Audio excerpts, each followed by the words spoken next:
Works both ways, senior artist and junior artist. अगर कोई भी ऐसे हरकत करे सेट पे तो पूरा माहौल ही चेंज हो जाता है। सीनियर्स ऐसे कर रहे हैं नए बच्चों के साथ तो दुखी होता है सुन के। आपको कभी ऐसा कोई फेस हुआ, कभी ऐसा कुछ never. कि आप सेट पे पहुंची और आप I was very lucky. Such a polite, she's such a Yes. sweet person. For someone to do that is also, like, why are you breaking a spirit? Why? Unfair. It is unfair. It is not right. Nadia, आपके साथ कभी हुआ ऐसा? मैं तो बस ये कहती हूँ कि इंटरव्यू देना ना आजकल अजाब हो गया। हम होते कौन है किसी को जज करने वाले कि उसने सही कहा बुरा कहा? दिस इज एना स्टोरी। रिव्यू पे जाने से पहले एक चीज़ मुझे डिस्कस करनी थी और आप तीनों को उस पर मुझे कमेंट भी चाहिए था। अभी जो हमारी बहुत ही कमाल की आर्टिस्ट है एना आसिफ, जो परवरिश में थी, उन्होंने कहा है कि सेट पर सीनियर अदाकारों के बुरे रवैये पर वो बोल उठी हैं। अभी एज ए यंग आर्टिस्ट उनका ये आया क्योंकि आप तीनों उनसे सीनियर हैं और सेट पे आप लोग भी जाते रहे हैं और इतने सालों से जा रहे हैं, ऑलमोस्ट 30 ईयर्स और मोर देन दैट। कहते हैं कि एना आसिफ के मुताबिक सीनियर अदाकार सेट पर नए या छोटे अदाकारों को छोटी छोटी बातों पर टोकते हैं और उनमें खामियां निकालते हैं। कभी ऐसा होता है कि अगर हम कुछ बोल दें तो हमें ऐसे देखेंगे जैसे हमें पता नहीं कितनी अहमकाना बात कर दी है, लेकिन हमें पता होता है कि कोई इतनी बड़ी बात नहीं थी। ये लोग ऐसे इसलिए करते हैं ताकि हम अनकंफर्टेबल महसूस करें। पहले मुझे बहुत गुस्सा आता था, लेकिन अब ये हर सेट पर इस कदर होता है कि अब मैं कहती हूँ जाने दो, किसी को कितना रोक सकते हैं। क्योंकि ये भी था कि स्पेशली जब आप एक्ट कर रहे होते हैं कैमरे के सामने तो आपको जब क्यों देने होते हैं उस वक्त वो आपको टाइम नहीं दे रहे होते, या उससे पहले सीन बहुत सीरियस है, वो कोई ऐसा जोक क्रैक कर देंगे कि आप मूड से बाहर आ जाएंगे। तो वो बड़ा, मैंने की पूरी बात सुनी। मुझे एक बात तो ये थी कि मैंने फर्स्ट टाइम बोलते सुना तो बहुत इंटेलिजेंट बच्ची हैं वो, हमारी बहुत अच्छी एक्टर तो है ही, और फिर उन्होंने ये एक शिकवा किया कि ऐसा हमें फेस करना पड़ा है मुझे। और शुरू में मैं बहुत हर्ट होती थी इस बात से क्योंकि मेरा टेम्पो टूट जाता था, या मैं जिस जोन में या कैरेक्टर में होती थी मैं निकल आती थी। क्योंकि अगर आपको सेट की एनर्जी नेगेटिव लग रही है और आप अनकंफर्टेबल हैं तो आप परफॉर्मेंस दे नहीं सकते, बिकॉज आपकी पूरी टेंशन किसी और तरफ डाइवर्ट हुई I think it works both ways, senior artist and junior artist. अगर कोई भी ऐसे हरकत करे सेट पे तो पूरा माहौल ही चेंज हो जाता है।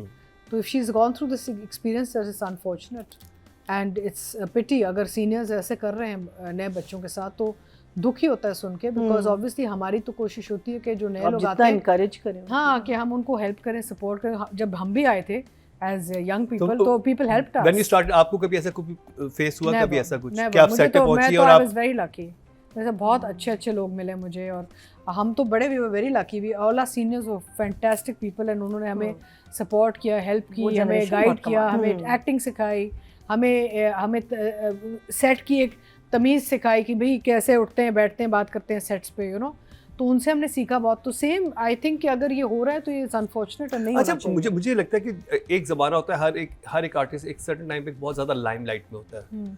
उसके बाद जब एक नए लोग आते हैं तो वो जो लाइमलाइट होती है थोड़ी सी उधर जा रही होती है। तो मुझे लगता है कि साइकोलॉजिकली वहाँ पर भी कुछ जो एक्टर या फनकार होते हैं वो उससे कोप अप नहीं कर पाते कि भाई ये कैसे ये सीनियर्स। तो वो फिर उस नए इंसान को क्योंकि मैं इनकी इस बात के बाद सोच रहा था कि क्या हो सकता है, ऐसा कोई क्यों कर रहा होगा, क्योंकि बहुत स्वीट है। ईगो का क्लैश आप कह रहे हैं? ईगो का क्लैश है ये कि मैं पहले एक्चुअली पता है मसला क्या है, अक्सर ये भी हो सकता, ये जनरली ये हो सकता है कि जो लोग जिनको आदत थी कि वो अपने बिल्कुल प्राइम में were the leading people, even producers treat them differently ना। लाइक फॉर इंस्टेंस अगर मेकअप रूम्स हैं तो वो पूरे ग्रुप के साथ बिठा देंगे, जवानी में उनको अलग से कमरा मिलता था। सो साइकोलॉजिकली एक काफ़ी लोगों का शिफ्ट वो आना बहुत मुश्किल हो जाता है उनके लिए, वो एक्सेप्ट नहीं कर पाते। नहीं, दे जस्ट डोंट अंडरस्टैंड कि god I am not the hero and the heroine anymore, I am now major support के attitude and behaviour you're handled differently, whereas the leads are always handled like the stars of the project. So some people may have a problem with those transitions. I'm pretty sure that's what's happening. I think यही होता होगा जिसकी वजह से वो जो अच्छा, उसमें ये होना चाहिए कि जो जूनियर्स हैं, जो नए बच्चे हैं, चाहे वो कितने भी बड़े सितारे हों, उनको अपने सीनियर्स को इज्जत देनी चाहिए, चाहे कुछ भी हो। बिकॉज इन सीनियर्स ने अपनी पूरी ज़िंदगी दी है यहाँ, जहाँ इंडस्ट्री अभी खड़ी है उसकी मदद इन्हीं सीनियर्स ने करके यहाँ तक लेके आए हैं। मुझे अच्छी तरह याद है कि when I started culture reporting in Lahore, तो उस वक्त वहाँ पे काफ़ी बड़े बड़े जर्नलिस्ट थे जिनको आप भी जानती होंगी, जो एवेन्यू में भी जंग अखबार के, उस अखबार के, नवाए वक्त के, ये वो, और मैं एक चैनल से था। और उस वक्त तक क्योंकि सिटी 42 जो 24 का चैनल था, उन्होंने कहा कि हमने जो इंटरटेनमेंट की खबर देनी है पाकिस्तान से देनी है। उससे पहले पाकिस्तान के इवन बड़े चैनल्स पे भी बॉलीवुड की खबरें चलती थी बुलेटिन में, पाकिस्तानी न्यूज़ नहीं होती थी। क्योंकि हम सिटी चैनल पे हमें लाहौर से जनरेट करनी थी तो मैं सब एवेन्यू जाता था, बारी स्टूडियो जाता था। तो मुझे वो इतना डिस्करेज करते थे, जबकि मैं उनसे बड़ा जानना चाहता था कि लाहौर की इंडस्ट्री क्या थी, कैसे थी, आप किस किस से मिले हुए हैं, अच्छा मदिया शाह कैसे लॉन्च हुई, सीनियर्स की बात कर रहे हैं, सीनियर्स की जो जर्नलिस्ट थे, लेकिन कि रीमा ने कैसे करियर स्टार्ट किया, यू नो जर्नलिस्ट आपको डिस्करेज करते थे बहुत ज्यादा नहीं तो कि देखिए ये कल के बच्चे कराची से उठ के आ गए हैं, इनको क्या पता कि इंडस्ट्री। मुकर्रम, हर फील्ड में इनसिक्योरिटीज होती है, हर फील्ड में। अच्छा, वो फील्ड जहाँ पे रिप्लेसेबल जल्दी हो जाता है इंसान, जैसे when you go to major support then there is a lot, खेप बढ़ जाती है ना, ज़्यादा लोग होते हैं फॉर कास्टिंग, या फिर इन जर्नलिज्म नए लोग आते हैं नए आइडियाज़ के साथ, नई सोच, नई एनर्जी के साथ, so the seniors in these profession start to get a little insecure. तो वो तो हर फील्ड में होता है। आप कोई भी, आप किसी भी, आप कॉर्पोरेट सेक्टर में देख लें, कॉर्पोरेट सेक्टर में भी after certain age you become a number, they want younger people. So that comes down to the individual कि आपने अगर इतनी ज़िंदगी अपनी गुजार ली है, फिर आप एक फेज़ में where you're closer to retirement time, how are you going to handle your life? So वहाँ पे फिर आपकी सोच बदलनी चाहिए। जैसे मैं आप सीनियर्स की बात कर रही हूँ, आपकी सोच होनी चाहिए कि मैंने अपने बॉडी वर्क क्या छोड़ा, आगे मैं जब रिटायर होंगी या होऊंगा तो मैं कहाँ जाऊँगा, rather competition रखें, rather competing with the young people, because that is वो जिंदगी का, ये दुनिया और जिंदगी का निज़ाम है कि एक रिसाइकलिंग प्रोसेस होता है। New people will come up, older people will retire, you know, and you are born, you live, you die. This is the life cycle. And also I'm very this is क्या कहते हैं, very upsetting because I worked with her. She was in Yahya with me. She played my और उस वक्त वो अपना दूसरा मीसम का I think पहला ड्रामा था जो कर रही थी with Numan Ijaz and all, and she was, you know, very thing about it, and I wanted to know about it because I'd seen a couple of episodes and I told her it was fantastic. And she's such a polite, she's such a sweet person. For someone to do that is also, you know, like, why are you breaking a spirit? Why? Unfair. It is unfair. It is not right. Especially if that person has never, you know, like what you're saying is, yes, you will have respect, but then how does that respect stay there when someone is behaving in that way with you?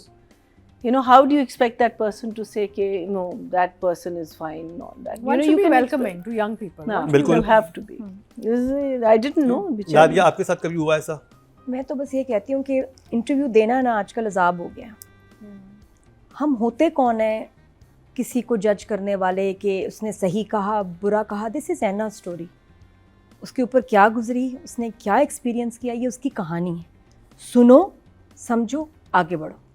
ये हर एक दफ़ा ये हमें लिखना कि ये बीमारी है, इसको ये नहीं कहना चाहिए था, उसने सीनियर के बारे में ऐसे कहा, ये वो, क्यों हम इतना ज़्यादा उसको जो है डाइसेक्ट नहीं, ये सोशल मीडिया पे बहुत चला है। सोशल मीडिया पे मैं बात कर रही हूँ कि अजाब हो गया कि एक बच्ची ने अपना एक्सपीरियंस बताया तो आप लोग उसको क्यों डाइसेक्ट करने लग जाते हैं? सही है गलत, सही है गलत, अरे क्यों? दिस इज हर स्टोरी, बिल्कुल सही।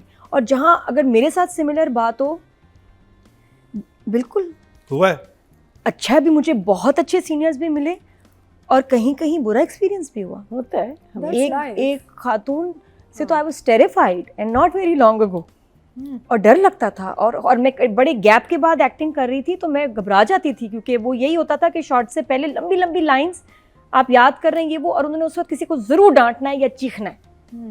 तो एक दफ़ा, दो दफ़ा, तीन दफ़ा, या मुझसे बातों में, मेरी इमोशनल सीन है, मुझे बातों में लगा देना, बातों में लगाना, मैं आउट ऑफ रिस्पेक्ट बात, जैसे एक्शन बोलना उनको फुल याद, मैं ब्लैंक। अच्छा, मैं बहुत गैप के बाद एक्टिंग कर रही थी, मेरी सेहत भी ठीक नहीं थी, मैं अंडर प्रेशर थी। आपका कॉन्फिडेंस हो जाता है ना यार, अब 14-15 साल बाद एक्टिंग कर रहे हो, ऐसे हाथ कांप रहे होते हैं, और ऊपर से एक सामने एक सीजन एक्टर आपको बिल्कुल जोन से निकाल दे।